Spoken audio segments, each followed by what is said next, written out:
Mga mahal kong kababayan,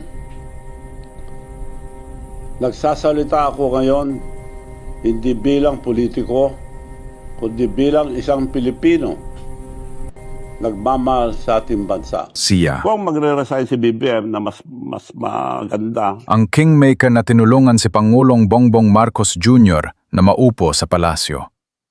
Pero yun ang akala niya. Dahil akala ko noon asenso na talaga ang Pilipinas.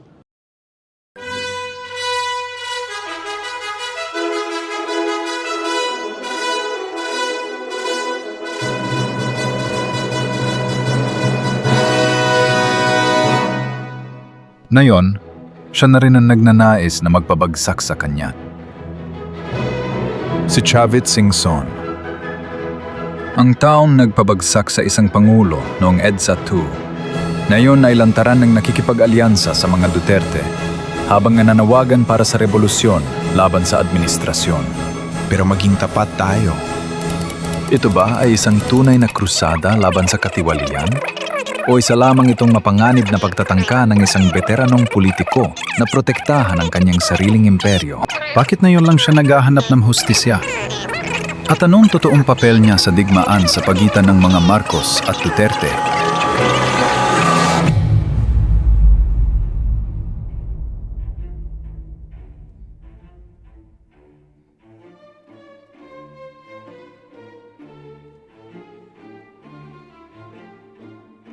Of course, I'm very confident na matatanggal ang Pangulong Estrada. Sa investigative analysis na ito, sisilipin natin ang kanyang kasaysayan mula sa pagiging whistleblower hanggang sa pagiging taga-suporta. At alamin natin kung mauulit bang muli ni Chavit Singson ang EDSA, kagaya ng ginawa niya noong EDSA II, o gagamitin lang niya ang taktikang yon para sa kanyang sariling interes.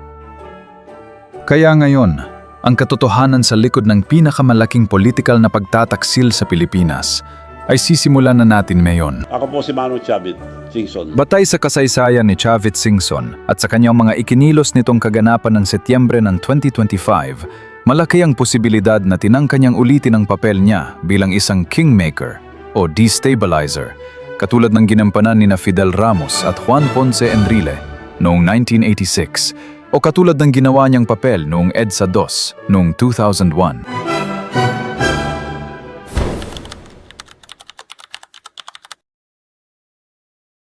Hindi bago kay Chavit Singson ang ganitong estratehiya. The floods have only worsened during Marcos Jr. administration. Sa katunayan, isa siya sa mga unang gumawa ng modernong playbook ng pagbaligtad sa kanyang dating kaalyado. Sana maawa na sa taong bayan, mag-resign na lang para hindi na tayo mahirapan. Kapag matatalo rin. Noong taong 2000, si Singson ang pangunahing whistleblower na nagbunyag sa eskandalo ng witing na nagpabagsak kay dating Pangulong Joseph Estrada na dating malapit niyang kaibigan.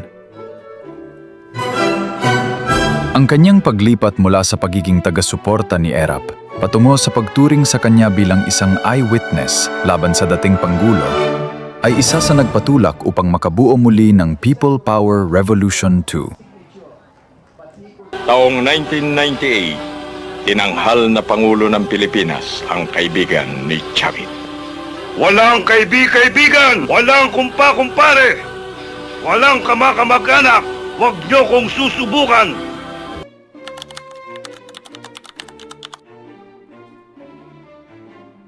Ang kanyang mga aksyon noong Setyembre 2025 ay sumasalamin sa estratehiyang ito. Sa pamamagitan ng pagsisiwalat ng eskandalo ng Flood Control Fund daw kuno, kung saan ay tinangka niyang maging isang susi muli upang mawalan ng tiwala ang mga tao sa administrasyon ni Pangulong Bongbong Marcos. Kung magre-resign si BBM na mas maganda, Gusto niya na mangunang muli sa mga kilusan para mangyaring muli ang pagpapalit o pagbabago muli ng pamumuno sa gobyerno.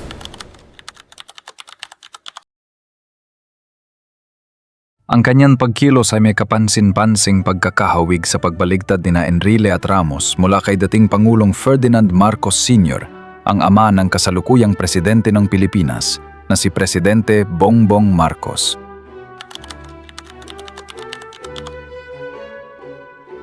Kagaya ng bilang isang insider. A. Katulad nina Enrile at Ramos na mga insider ng dating administrasyon ni Marcos Sr., si Singson ay isa sa dating pangunahing taga-suporta ng Uniteam at kalapit probinsya ng mga Marcos sa Ilocos. Ngunit ngayon ay pinahayag niyang nakita niya ang katiwalian sa loob ng kasalukuyang administrasyon na nagtulak daw sa kanya upang kumalas o humiwalay. B. Ang naratibo bilang tagapagligtas.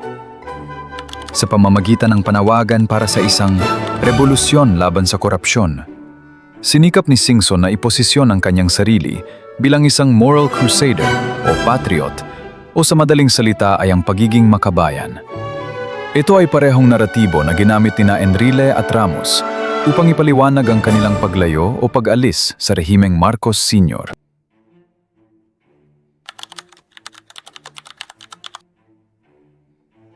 Ang paglipat ng kanyang suporta sa paksyon ng mga Duterte ay itinuturing na isang kalkuladong estratehiyang pampulitika na sumusunod sa principle na enemy of my enemy o kaaway ng aking kaaway. A.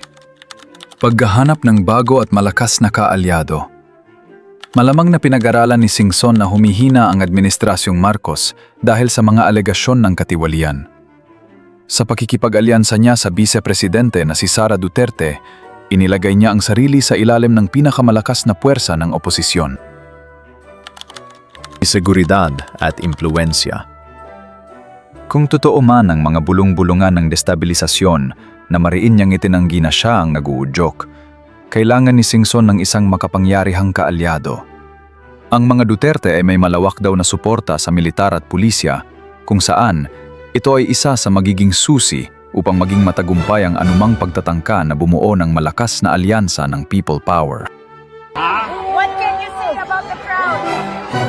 Halo-halo, walang pagkakaisa eh. Dapat magkaisa sila.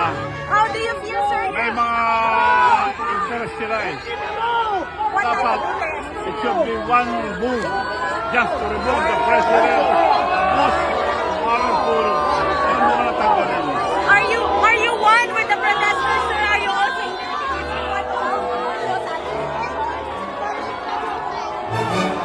Sir, galit sila, kurakot daw kayo.